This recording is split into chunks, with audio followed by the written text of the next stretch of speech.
Hello, welcome back to the Chelsea debate. It's the international break, but we still want to get loads of content out for you. So we're going to do an in-depth look at our Champions League opponents, Porto.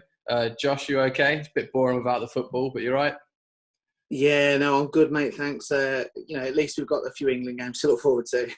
We do. That's why I'm wearing the England top. We're playing tonight, and there's 3 Chelsea players, so hopefully we do well. But yeah, so we want to look at Porto because when it was drawn, rightfully, I think we're all very happy, but we want to look at them and see that they can't be underestimated because they are a good team, aren't they? Yeah, no, they are a good team. I do. While I was happy with the draw, I do think potentially some of the fans were a bit over happy because it's the Champions League quarterfinals. They've knocked Juventus out to get there. They drew with City in the group, so there isn't an easy game at this stage. But obviously, it was probably the best draw that we could have got. Yeah, so if we beat Porto, we play Liverpool, Madrid, but we sort of want to look at the Portuguese side and, how they're doing. So should we start on maybe a few key players? And there's one in particular that I think English audiences will know, and that's Pepe. So first of all, how is he still doing it at this age and sort of how is he getting on this season? Because what I saw in Juventus, he was having, he looked the Pepe of old, a horrible, nasty player to play against, but still maybe underrated on the world stage, I think. Well, yeah, he's really effective. I mean, as you just sort of touched on, his performance against Juventus it just rolled back the years. He's 38 now, and he's playing brilliantly, isn't he? He's had a good season. I think a few people thought when he went back to Porto, it was obviously just to sort of finish off, but he looked rejuvenated, and generally he gets great reviews off the Porto fans and some forums I looked at.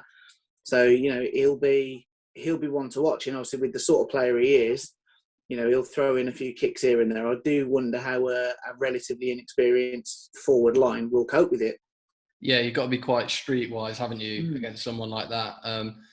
I'm not sure, maybe close to the time we'll look at sort of how we're going to match up. Yeah. But you think someone like Giroud, for instance, he knows every trick in the book. He wouldn't get sucked into that. But he's that sort of player, isn't he, that mentally as much as anything.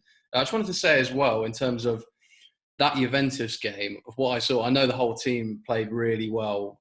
But what I saw, a lot of clearances from Pepe. If you're going to put it in the box, chances are he's going to get his head on it. Don't you think? No, yeah, definitely. Like as you said, he knows every trick in the book, doesn't he? So positioning wise, he's on point.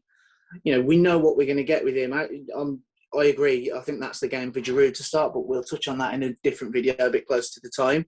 Yeah. So no, I think it might require a bit of a different setup to sort of counter Pepe. To be fair. Yeah. Who else are we looking out for? Because another one I know is that Jesus Corona. He's quite a skillful player, of what I know. Have you got any stats on him? Yeah, no. Well, he's having a good season. 40 games played, both starts and sub appearances. Only 3 goals, but 11 assists. So obviously he plays out on the right, and so I think we'll have to be a bit wary of him. He's caused problems against other teams in the Champions League, and I watched a couple of very short YouTube clips. Whipping balls in. I think it's going to potentially cause our defence, while it's been brilliant so far under Tuchel, it's a different problem for them to face. So it'll be really interesting to see how they stand up to it. It'll be a good test as well, because we've played a few different types of teams, but we haven't really played against anybody that's been so relentless crossing yet, have we? Yeah, it's quite an interesting. I know as well when I've watched him, he plays on the right. And defensively, if you're going to worry about as you think of that, our left back, so that sort of area is going to be really interesting because he's skillful, agile, really close control, and he also worked back quite well of what I've seen anyway. So that's quite interesting in who we're going to play at left back, because so far it looks like he's rotating still. I know some people would argue maybe Alonso's got the nod, possibly, but I'm not sure. I still think the manager's working it out. So that's quite a big decision, isn't it? If you're considering Corona, is probably one of their better players. No, it is a big decision, and I think you'd have to lean towards Chilwell, because I do think, obviously, as a lot of people do, that he's better defensively. And then, even going forwards, as we sort of discussed in the last game, he was involved with goals. So he's bringing that side of his game on, but we need the stability from that a left back would offer. I do think, because otherwise you do sort of that position could cause us some serious problems. Yeah, I mean, I'm worrying defensively, but maybe I shouldn't considering our record. But there you go. But how can they cause a threat other than him? I know up front they play with two, don't they? I know Marega. I know of him. Is there anyone else? How are they looking up top?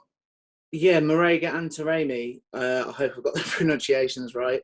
But, you know, I mean, Taremi's 15 goals and 12 assists.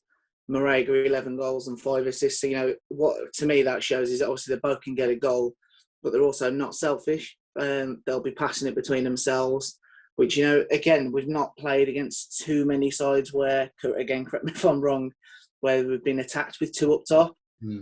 So while we've got the three in the middle, again, it's just a different setup and a different system that we're playing against. So I'm actually quite excited to see how we actually handle that. You know, we've highlighted Christensen on here recently for his upturning form. So it'll be good to see them have a real test. Yeah, two strikers is how they play, isn't it? They play a 4-4-2, don't they? So playing two up top. See, I always look at it when you've got three centre backs. You've always got that spare man. It can be difficult, and considering we don't play against that sort of formation a lot, it could be tough. I know a bit of Marega is quite strong, quite a physical player. I'll mention as well that they are 10 points adrift, aren't they? I'm pretty sure in Liga NOS.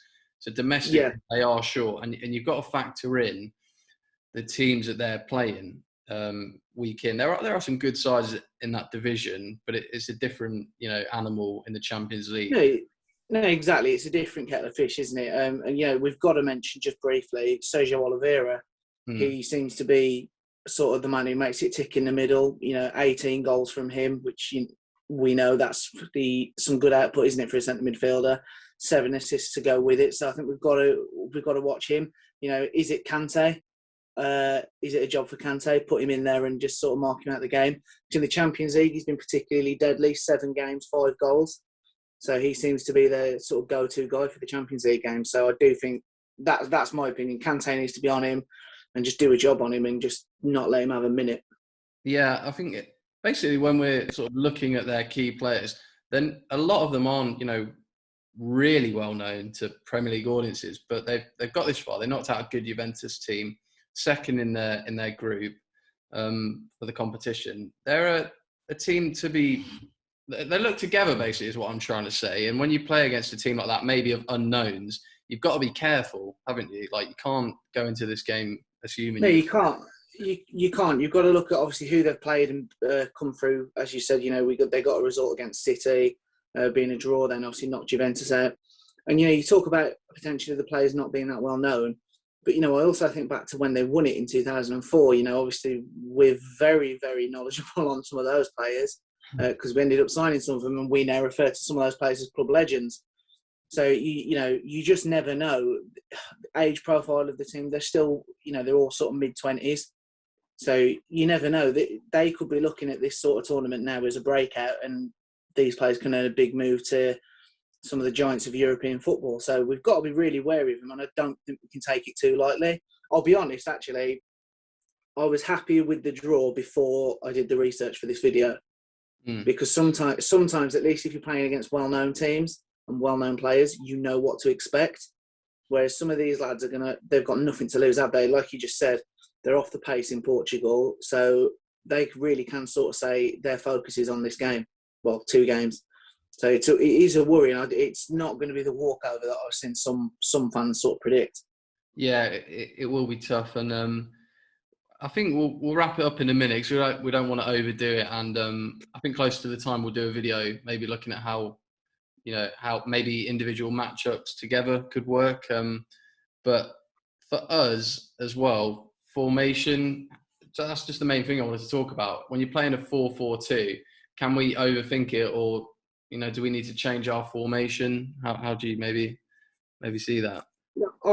I think we've got to stick with the system that we've played under Tuchel. I think then, while they're dangerous and it's not the easy tie that potentially people thought, you'd like to say, and this might bite me, but you'd like to say that man for man, we've got better players. We certainly should have. You look at the cost of the squad, the names in the squad.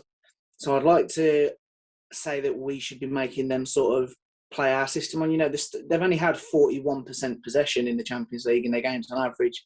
So, they're going to be happy to let us keep the ball. And I think we should do that. Keep hold of the ball, let them chase it. Then, we've got a pacey front line and try and hit them with it. That would be how I'd play it. I just think at this stage now, we've been on such a positive run the last couple of months. To change the system, I just think it could sort of undo a lot of good work. That's quite an interesting point about the possession, and it looks like based off that we are going to dictate the ball. And if we're a team that can now start finishing, because we're dominating the ball against pretty much every team, we're going to look a really exciting prospect. So yeah, we'll wrap it there. We are going to win this game though, aren't we? Come on. No, yeah, definitely.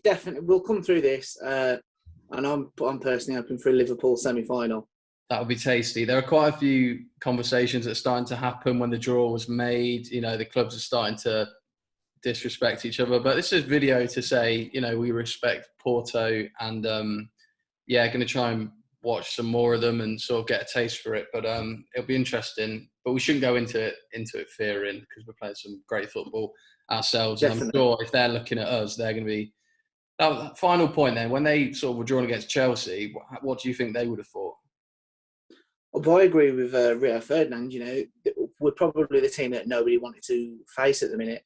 New manager, brilliant results since he's come in, but we're still a relatively unknown quantity. As in, it's a transition period to see how the play, and it's a different stage as well, isn't it? So I do think it's a case of they won't have been happy with the draw, but I think every team in that draw has got to look at it as there isn't an easy game left.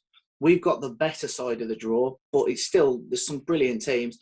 Everyone in there's won the Champions League on our side. So that's how you've got to look at it. And I just think, I think they'll be worried. And they're right to be as well, because we're unbeaten in 14, not conceding goals. So it'll be interesting. I'm really, really excited about the game. Yeah, I can't wait for it. And let's hope we remain unbeaten and go into it in the same kind of form. Going to watch England now, and hopefully some of the Chelsea boys do well. I just want to say a big thanks to everyone supporting the channel. Twitter has been really live, isn't it, in the last few days? So follow that if you're not at Chelsea_debate. We've had a few Arsenal fans on there, so maybe check that one out. Instagram as well, _Chelsea_debate. And like and subscribe if you're new. And drop in the comments. Maybe we can get some Porto fans and let us know what they think. But yeah, cheers guys. Thank you. Cheers.